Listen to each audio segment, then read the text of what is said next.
De nouveau avec des invités qui vont nous parler de technologie, de données. Alors on va parler effectivement du meilleur contrôle des comportements, meilleur contrôle des coûts également. Trois experts qui vont me rejoindre aujourd'hui.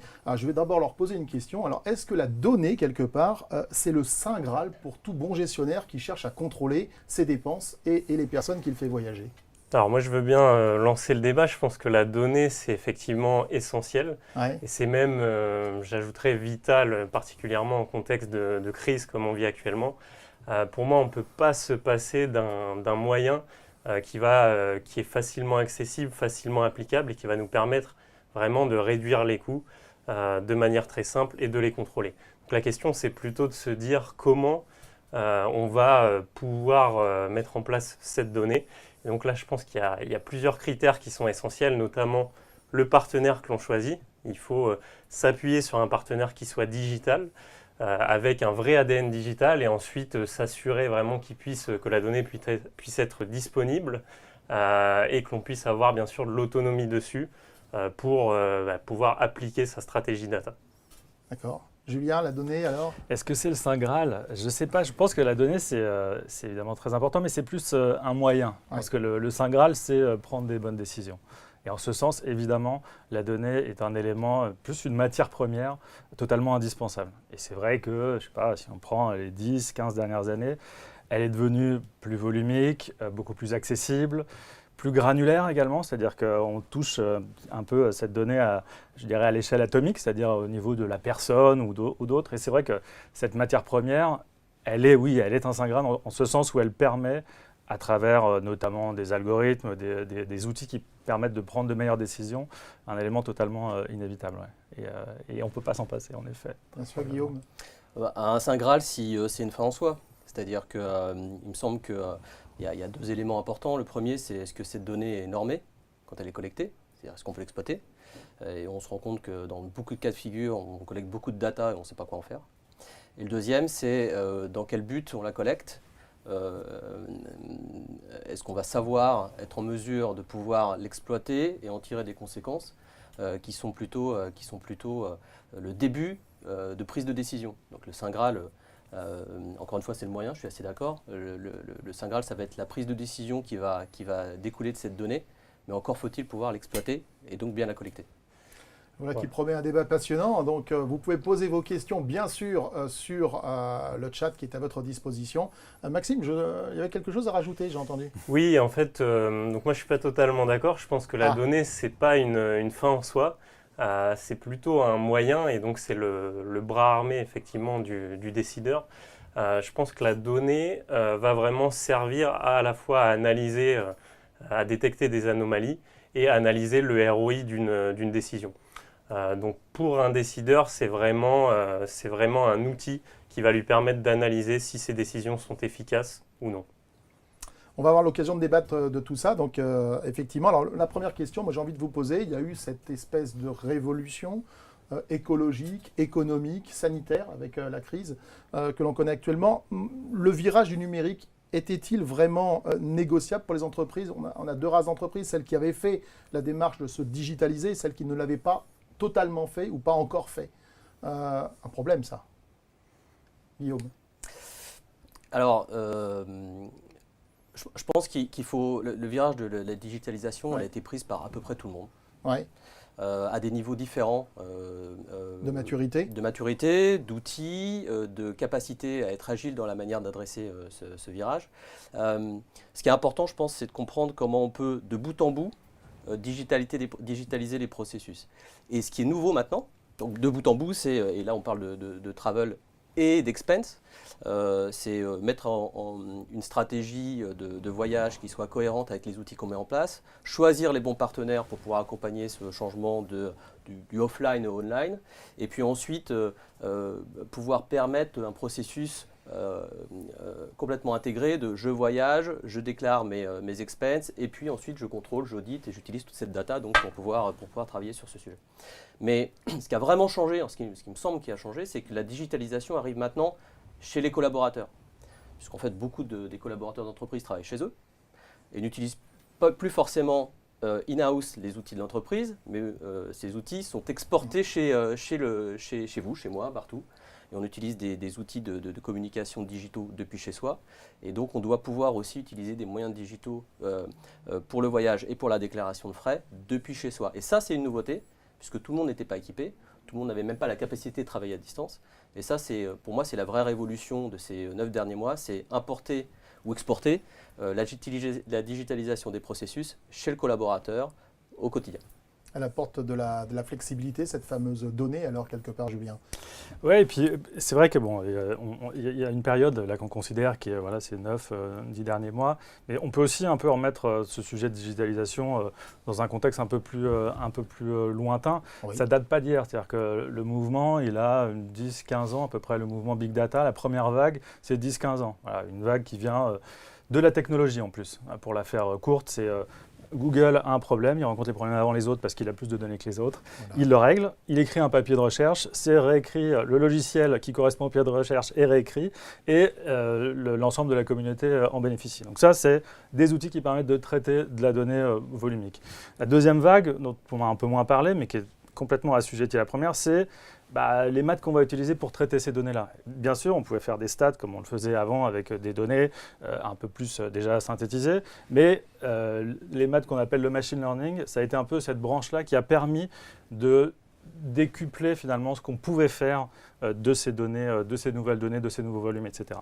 Puis la troisième, qui est beaucoup plus visible, qui est un peu dans la vague de celle du machine learning, c'est l'intelligence artificielle, c'est-à-dire des outils qui permettent de traiter également des données qu'on ne savait pas traiter avant, des données qu'on qualifie, vous savez, de non structurées, des images par exemple, pour reconnaître voilà, un visage, est-ce qu'on porte un masque ou est-ce qu'on ne porte pas un masque, sur des choses assez bas niveau, mais qui finalement rendent encore un nouvel angle et une nouvelle dimension d'usage de cette matière première. Et donc le virage de la digitalisation, j'ai envie de dire que ça ne date pas d'hier, et c'est vrai que alors, ça peut être vu comme une mauvaise nouvelle pour les sociétés qui sont un petit peu en retard, etc. Mais en même temps, je pense qu'il y a un côté positif là-dedans, c'est que les services qui utilisent cette donnée et les technologies qui mettent à disposition ces données n'ont jamais été aussi simples et aussi faciles d'accès, et aussi simples d'accès. Et donc, d'une certaine manière, c'est-à-dire que je dirais la prime au premier entrant, elle existe, c'est vrai, mais elle n'est pas si dingue que ça quand on la remet dans le contexte d'une simplification des outils. Moi, du coup, j'aimerais rebondir là-dessus, parce que c'est vrai qu'on parle énormément, quand on parle de digitalisation, d'intelligence artificielle, de machine learning. Après, je pense que c'est un vrai danger, puisque aujourd'hui, il y a beaucoup de marketing qui est fait là-dessus. La réalité, c'est que, et particulièrement dans le voyage d'affaires, il y a très peu d'acteurs aujourd'hui qui sont capables de faire ça avec une technologie qui est efficace. Et la majorité du marché des acteurs historiques ont encore une dette technologique qui est très importante. Et comme on le sait, une technologie, ça ne se change pas du jour au lendemain. Et donc je pense que il faut se méfier, il faut bien prévenir les entreprises qu'il faut se méfier du marketing et surtout s'associer aux bons acteurs qui vont avoir une technologie moderne qui va être capable de traiter et d'analyser cette data. Il faut aussi avoir les idées claires. Je veux dire, quand on est décideur et quand on lance un appel d'offres sur une technologie, sur une solution, il faut aussi, on ne peut pas mettre tout sur la technologie ou tout mettre sur le fournisseur. Il faut quand même que le décideur ait fait vraiment son architecture, quitte à la débattre avec les fournisseurs. Je me trompe ou...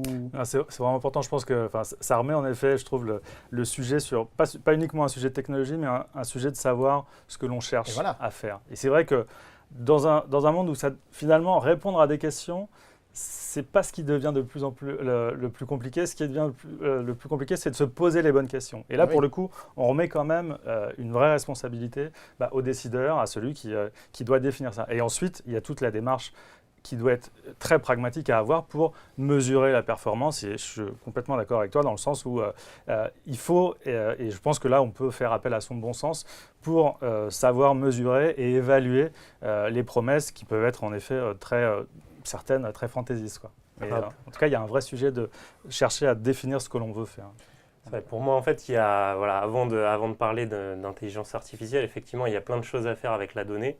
Et en traitant vraiment toute la donnée de base, on va dire, on peut déjà arriver à obtenir du ROI et à améliorer notre stratégie voyage. Alors Guillaume, justement, votre point de vue justement sur ces fameuses données, le décideur, il a déjà une idée bien claire en tête. Est-ce qu'elle est toujours aussi claire que ça d'ailleurs? Non, pas tout le temps. Ah ouais. Je crois qu'il ne faut pas se tromper de débat. La collecte de données et le traitement de ces données, je pense, ne doit pas être porté tout le temps sur les mêmes épaules. La collecte de données, la technologie permet de le faire de manière seamless. Ouais. On a encore une fois beaucoup de données qui servent à rien, qui sont collectées ou qu'on ne sait pas exploiter. Donc ça, c'est le premier point, être en mesure de pouvoir se poser les bonnes questions, avoir une stratégie claire. Donc ça, c'est chez le décideur. Et nous, notre métier, c'est de l'accompagner pour pouvoir l'aider à comprendre comment il va pouvoir déployer les bons outils pour adresser sa stratégie. Ensuite, dans un deuxième temps, collecter cette donnée et donc déployer avec un accompagnement au changement dans l'entreprise une donnée, c'est essentiel parce que déployer les bons outils qui ne sont pas utilisés, ça ne nous amène pas à collecter la bonne donnée.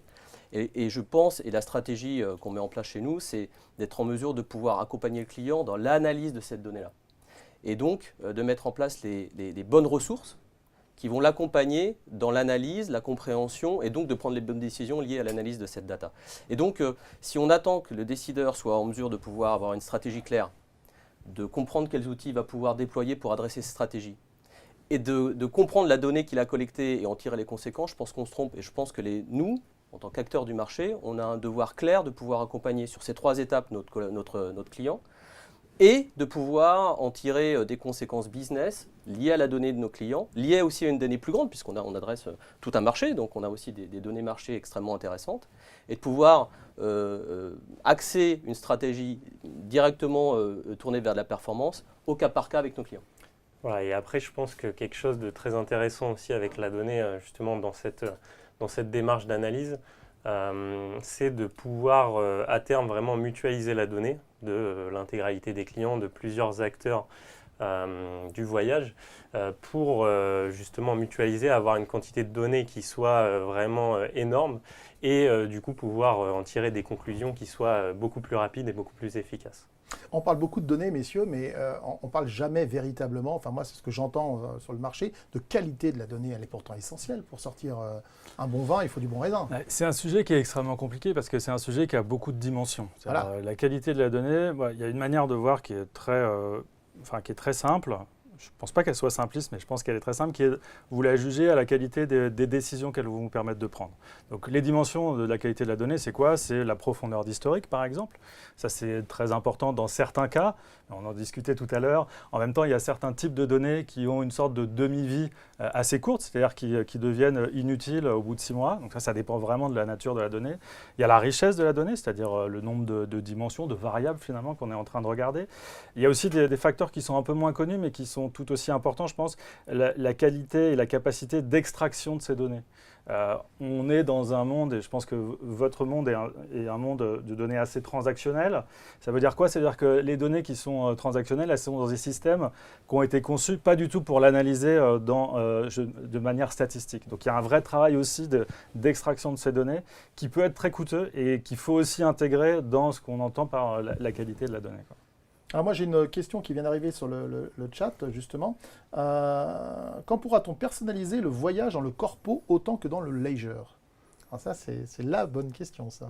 J'ai envie de répondre à ça, c'est déjà le cas. C'est vrai qu'aujourd'hui on est, je pense, à un tournant dans le voyage d'affaires. Il y a de plus en plus de personnalisation, de plus en plus aussi d'autonomie chez le voyageur. Enfin, les évolutions sont portées sur l'autonomie du voyageur. Et j'insiste sur ce point, l'autonomie du voyageur ne veut pas dire pour autant manque de contrôle. On peut très bien, avec une technologie efficace, avoir un voyageur autonome et un contrôle qui est accru. Et donc, voilà, je pense qu'il faut aller de plus en plus dans cette direction et que c'est ça l'avenir du voyage d'affaires. Guillaume, l'homme, enfin le français, on est des latins en majorité, on a quand même tendance à essayer de contourner les règles un petit peu. Alors, quelque part, la solution technologique, elle est là aussi pour servir de garde-fou. Alors, il est illusoire, je pense, d'imaginer qu'un collaborateur au sein d'une entreprise va voyager exactement de la même manière que quand il voyage à titre personnel. Ouais. Par contre, il a des habitudes qu'il souhaite retrouver. Et donc, c'est plutôt ce sujet-là qu'il faut adresser, c'est-à-dire comment on l'embarque dans une expérience qui lui permette de se sentir à l'aise à la fois dans le contexte de son entreprise, et des règles qui lui sont imposées, et dans les outils qu'il va utiliser pour pouvoir réserver son voyage. Et moi, je pense qu'il ne faut pas oublier, en ce moment-là, un élément qui est essentiel, c'est la sécurité, la sûreté du voyageur. Ouais. Et ça fait tout de suite écho à ce que tu disais, c'est-à-dire comment on collecte la donnée du voyage du collaborateur et qu'on traite tous les sujets de sécurité et sûreté en temps réel. Et là, on a un petit gap entre les technologies existantes, le traitement de la donnée et comment on adresse la communication auprès du voyageur quand c'est nécessaire, surtout dans un contexte où ça bouge beaucoup. Il y a encore 2 semaines, 3 semaines, on ne pensait pas qu'il y aurait un couvre-feu nécessairement en France. Il y en a un maintenant. Comment un voyageur à l'international va se mettre à voyager en France et inversement. Tout ça, c'est une matière qui bouge beaucoup et comment on peut donner les bonnes informations au voyageur, comment on peut lui donner une expérience de réservation avec les bonnes infos et puis comment on traite d'un point de vue sûreté et sécurité au sein d'une entreprise, c'est une obligation légale de traiter ces sujets-là, pour lui donner le maximum d'encadrement dans ces voyages-là. Donc il y a plusieurs sujets, c'est un sujet à tiroir, l'expérience voyageur, utilisateur à travers les technologies. C'est clair. Voilà, et puis on a également la RSE qui est de plus en plus prônée par les travel managers et par les entreprises, et donc je pense que c'est aussi effectivement en tout cas la volonté dans le voyage d'affaires aujourd'hui d'offrir de plus en plus de data pour pouvoir traiter de manière efficace cette RSE. Alors, j'allais vous poser moi une question technique et Julien peut peut-être répondre aussi là-dessus. Aujourd'hui, de la donnée, on a une foultitude de données, on a des sources de partout, mais quelque part, est-ce que c'est pas la réactivité dans le traitement de ces données, vous l'aviez évoqué Guillaume, qui manque quelque part? Est-ce que c'est pas là que la technologie doit intervenir ou est-ce que c'est déjà le cas et c'est un problème d'association de briques? C'est un élément évidemment c'est un élément de la technologie et c'est un élément de la réponse. Les sujets, c'est vrai que le sujet du temps réel est un sujet assez important et pour le coup, je pense qu'il est vraiment drivé par la nature des décisions. Tout à l'heure, tu faisais référence à un exemple qui est extrêmement important. Dans certains cas, on a besoin d'agir de manière proactive, c'est-à-dire par exemple, bloquer une transaction si on s'aperçoit ou si on pense qu'il y a des risques qu'elle soit frauduleuse, etc. Et donc là-dessus, toutes les technologies, les infrastructures et les algos de temps réel sont extrêmement importants. Après, sur la donnée, il y a aussi je pense que toutes les technologies de gestion de données n'ont pas vocation à être toutes en temps réel. Et d'ailleurs, c'est guère possible. Il y a un sujet une sorte d'arbitrage entre le volume de données et la capacité à le traiter en temps réel qui fait que vous ne pouvez pas tout traiter en temps réel. Donc encore une fois, ça remet la question sur l'usage et le besoin qui est derrière. Il y a une clé d'entrée, je pense, c'est l'interopérabilité. C'est-à-dire que moi, je ne crois pas une seule seconde qu'un seul acteur saura faire du voyage, de la technologie, du service et de la traitement de données. Par contre, tous ces acteurs-là doivent pouvoir se parler très rapidement dans un flux complètement intégré et complètement invisible pour le client final. Et donc, cette interopérabilité, c'est, je pense, notre mission à nous, éditeurs, ouais. de pouvoir s'assurer que quel que soit le point d'entrée de l'utilisateur de nos technologies, elle parle ce point d'entrée soit connecté à un hub qui va parler à l'ensemble de l'écosystème et pouvoir échanger de la donnée très rapidement et de manière tout à fait normée. La qualité de la donnée, pour moi, dépend de la norme et comment on va la traiter et que ça soit uniforme d'un acteur à un autre au sein du même écosystème. Et même ce sujet d'interopérabilité, il est excessivement important parce qu'il fait aussi référence au côté un peu synergétique de la donnée. C'est-à-dire, une donnée plus une donnée, ça ne fait pas 2 données, ça fait 3 données. En sens où, quand vous croisez des données de nature différente, ça permet d'ouvrir le nombre de, finalement, questions ou décisions auxquelles on peut répondre. Et donc, ce sujet d'interopérabilité, il est excessivement important. Mais même, très souvent, au sein d'une même entreprise, on a des silos de données, c'est quand même un énorme classique. Les données transactionnelles ne causent pas avec d'autres types de données, etc. Et donc, il y a déjà un premier travail aussi en interne de rendre en fait un peu plus interopérable et communicant ces différentes sources-là. Maxime, votre point de vue? Alors mon point de vue, moi, c'est que effectivement, je suis d'accord dans le sens, on en revient en fait vraiment sur la mutualisation de la donnée. Je pense que pour avoir une donnée efficace et derrière des décisions qui soient efficaces, il faut au maximum mutualiser la donnée entre les acteurs à la fois du voyage d'affaires et entre les entreprises. Puisque plus on va comparer de données, plus on va pouvoir tirer des conclusions qui vont être vraies et héroïstes. Moi, personnellement, il y a une donnée que je n'aime pas, c'est la donnée temps. Malheureusement, il nous rappelle à l'ordre et donc on est obligé, malheureusement, d'arrêter cette discussion absolument passionnante. Maxime, merci pour ce Merci point de beaucoup. vue. Julien, évidemment, la data, on pourra en parler des heures et votre point de vue est toujours aussi intéressant. Quant à Guillaume, effectivement, de voir comment on peut mélanger cette donnée, l'analyse dans des outils, était plus qu'intéressante également. Merci à Yann. tous de nous avoir suivis.